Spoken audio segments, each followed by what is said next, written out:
Good morning. എന്താണ് എല്ലാവരുടെയും വിശേഷമൊക്കെ? എല്ലാവരും ഹാപ്പി ആയിട്ട് ഇരിക്കാമെന്ന് വിചാരിക്കുന്നു. കുറേ ദിവസമായി ഞാൻ എൻ്റെ വിശേഷങ്ങളൊക്കെ പറഞ്ഞ് നിങ്ങളെ വെറുപ്പിച്ചിട്ട് എനിക്ക് ചെറുതായിട്ടൊന്ന് പനി പിടിച്ചായിരുന്നു കേട്ടോ. അതിനേക്കാളും വലുതായിട്ട് എനിക്ക് നല്ല മടി പിടിച്ചു ഗൈസ്. എനിക്ക് വീഡിയോസ് എടുക്കാനും എഡിറ്റ് ചെയ്യാനുള്ള ഒരു മൂഡും ഇല്ലായിരുന്നു. ഇപ്പം എൻ്റെ ലൈഫ് സത്യം പറഞ്ഞാൽ കുറച്ച് സ്ട്രെസ് മോഡിലാണ് ഇങ്ങനെ പോകുന്നത്. എത്ര ഞാൻ വിചാരിച്ചിട്ട് എനിക്കത് ഓവർകം ചെയ്യാൻ പറ്റുന്നില്ല. ലൈഫാകുമ്പോൾ നമ്മൾ വിചാരിക്കുന്ന ഒരു വേയിലൂടെ തന്നെ പോകണമെന്ന് വാശി പിടിച്ചിട്ടൊന്നും കാര്യമില്ല. അതൊക്കെ നേരത്തെ ഒരാൾ തീരുമാനിച്ച് വെച്ചിട്ടുണ്ട്, ആ ഒരു വേയിലൂടെ ആണെങ്കിലും പോവുക. പിന്നെ അതെല്ലാം നമ്മൾ ക്ഷമിച്ച് സഹിച്ച് എല്ലാം തരണം ചെയ്ത് പോകുമ്പം നമ്മൾ ആരെടുത്ത് ജയിച്ചില്ലെങ്കിൽ നമ്മൾ പഠിച്ചവൻ്റെ അടുത്ത് വിജയിക്കുമല്ലോ. ആ ഒരു വിശ്വാസത്തിലാണ്, അതിൻ്റെ ഒരു ഉറപ്പിലാണ്. അത് മാത്രമാണ് ഇപ്പം എൻ്റെ മനസ്സിൻ്റെ ഒരു ഉറപ്പെന്ന് പറയാം. അങ്ങനെ ഒരു സിറ്റുവേഷനിലൂടെയാണ് ഞാനിപ്പോൾ കടന്നുകൊണ്ട് പോകുന്നത്. അതൊക്കെ നമ്മളിപ്പോൾ ഒരു ജേർണിയിലായിരുന്നല്ലോ അല്ലേ. നമ്മൾ ഡയറ്റും കാര്യമൊക്കെ ആയിട്ട് വർക്കൗട്ടൊക്കെ ആയിട്ട് കുറച്ച് ബിസി ആയിരുന്നു. നല്ല സുഖം ഉണ്ടായിരുന്നു കേട്ടോ ഡയറ്റൊക്കെ എടുത്ത് വർക്കൗട്ടൊക്കെ ചെയ്തുകൊണ്ട് ഇങ്ങനെ ഇരിക്കുന്ന സമയത്ത്. പക്ഷെ പെട്ടെന്ന് അതങ്ങ് സ്റ്റോപ്പായിപ്പോയി. വർക്കൗട്ട് ഞാൻ ചെറുതായിട്ടൊന്ന് സ്കിപ്പ് ചെയ്തിട്ടുണ്ടായിരുന്നു. എനിക്ക് വർക്കൗട്ട് ചെയ്യാനുള്ള മൂഡില്ലായിരുന്നു. ഹെൽത്ത് ഓക്കെ അല്ലല്ലോ, അതുകൊണ്ട് എനിക്ക് ചെയ്യാൻ പറ്റുന്നില്ലായിരുന്നു കേട്ടോ. അതുകൊണ്ട് ഞാൻ വർക്കൗട്ട് ഇപ്പം കുറച്ച് ദിവസത്തേക്ക് നിർത്തി വെച്ചിട്ടുള്ളതായിരുന്നു. ഇനി ഒന്നുകൂടെ റീസ്റ്റാർട്ട് ചെയ്യണം. ഇപ്പം എൻ്റെ ഹെൽത്തൊക്കെ ഓക്കെ ആയി വരുന്നുണ്ട്, അത് റീസ്റ്റാർട്ട് ചെയ്യണം. പക്ഷേ ഞാൻ എൻ്റെ ഡയറ്റിൽ ഒരു എന്താ പറയുക ചീറ്റിങ്ങൊന്നും ഞാൻ നടത്തിയിട്ടില്ല കേട്ടോ. അത് എനിക്ക് പനി ആയതുകൊണ്ട് ഞാൻ കുറച്ചും കൂടെ പട്ടിണി കിടന്നു എന്ന് തന്നെ പറയണം.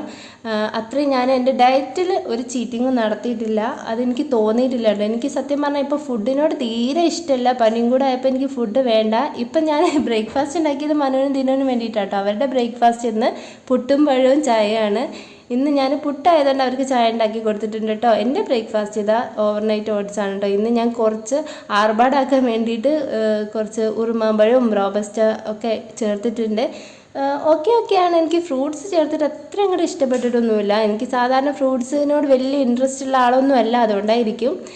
അപ്പം ഞാൻ ബ്രേക്ക്ഫാസ്റ്റൊക്കെ കഴിച്ച് പെട്ടെന്ന് ഇതാ ക്ലീനിങ് ഒക്കെ നോക്കുകയാണ്. ബെഡ്ഷീറ്റൊക്കെ ഒന്ന് മാറ്റിയിട്ടുണ്ട്. പിന്നെ ഒരു കാര്യമുണ്ട്, ഇന്ന് നമുക്കൊരു ഗസ്റ്റ് വരുന്നുണ്ട് കേട്ടോ. ഗസ്റ്റ് വരുന്നുണ്ടെന്ന് പറഞ്ഞ് എന്നെ വിളിച്ച് പറഞ്ഞിട്ടുണ്ട്. എൻ്റെ ഹസ്ബൻഡിൻ്റെ ഫ്രണ്ടിൻ്റെ വൈഫും മോളും ആണ് കേട്ടോ വരുന്നത്. അപ്പം ഞാൻ അവർക്ക് ഇന്ന് പുറത്തുനിന്നാണ് ഫുഡ് വാങ്ങിക്കുന്നത്. വീട്ടിൽ ഞാൻ ഇന്ന് ഫുഡൊന്നും ഉണ്ടാക്കുന്നില്ല. ഞങ്ങളിന്ന് കുറേ സമയം സംസാരിച്ചിരിക്കുക എന്നുള്ള പ്ലാനൊക്കെ ആണ്. അപ്പം ഞാൻ പുറത്തോട്ട് പോയി ഫുഡൊക്കെ വാങ്ങി വരുന്ന സമയത്ത് ഞാനും അവളും ഒരുമിച്ചാണ് വീട്ടിലേക്ക് എത്തിയത്. ഇതാണ് എൻ്റെ ഫ്രണ്ട്, എൻ്റെ ബെസ്റ്റിയാണ് കേട്ടോ. ഇങ്ങനെ ഹസ്ബൻഡിൻ്റെ ഫ്രണ്ടിൻ്റെ വൈഫ് എന്നൊക്കെ പറയുമ്പോൾ വലിയൊരു ഗ്യാപ്പോ ഡിസ്റ്റൻസൊക്കെ നിങ്ങൾക്ക് ഫീൽ ചെയ്യുമായിരിക്കും. ഞങ്ങൾക്കിടയിൽ അങ്ങനെയൊന്നുമില്ല. എൻ്റെ ബെസ്റ്റ് ഫ്രണ്ടെന്ന് തന്നെ പറയാം. അത്രയ്ക്ക് ഞങ്ങൾ എന്താ പറയുക എല്ലാം ഇൻട്രാക്ട് ചെയ്തിട്ടാണ് ഞങ്ങളുടെ ഫ്രണ്ട്ഷിപ്പ് ഇത്രയും കാലം കീപ്പ് ചെയ്ത് പോകുന്നത് കേട്ടോ. പിന്നെ എന്താ, ഞങ്ങൾ ഒരുപാട് നാളായി ഡയറക്റ്റ് കണ്ടിട്ട്. അപ്പോൾ കുറേ കാര്യങ്ങൾ സംസാരിക്കാനുണ്ടായിരുന്നു. കുറേ ഫണ്ണായിട്ട് ഞങ്ങൾ ആ ഒരു ഈവനിങ് ആക്കിയത് എങ്ങനെയാണെന്ന് എനിക്കറിയില്ല. പെട്ടെന്ന് സമയം പോയ പോലെയാണ് എനിക്ക് തോന്നിയത്. പിന്നെ അവർ പോകുമ്പോൾ അവരെ ബസ് സ്റ്റോപ്പിലേക്ക് കൊണ്ടുവിട്ടു. ഈ ആശാമാർ രണ്ടുപേരും കുറേ ദിവസമായി അവർക്ക് ഷട്ടിൽ ബാറ്റ് വേണമെന്ന് പറഞ്ഞിട്ട് നല്ല പ്രശ്നമായിരുന്നു കേട്ടോ. അവർക്ക് ഒരെണ്ണം ഞാൻ ആദ്യം വാങ്ങിച്ചു കൊടുത്തത് പൊട്ടിപ്പോയിട്ടുണ്ടായിരുന്നു. ഒരുപാട് നാളുകൾക്ക് ശേഷമാണ് കേട്ടോ ഞാൻ ഇത്രയും ഷോർട്ടായിട്ടൊരു വീഡിയോ ചെയ്യുന്നത്. സത്യം പറഞ്ഞാൽ വീഡിയോ ചെയ്യാനും എഡിറ്റ് ചെയ്യാനുള്ള ഒരു മൂഡിലൂടെ ഒന്നുമല്ല ഞാൻ ഇപ്പോഴും പോയിക്കൊണ്ടിരിക്കുന്നത്.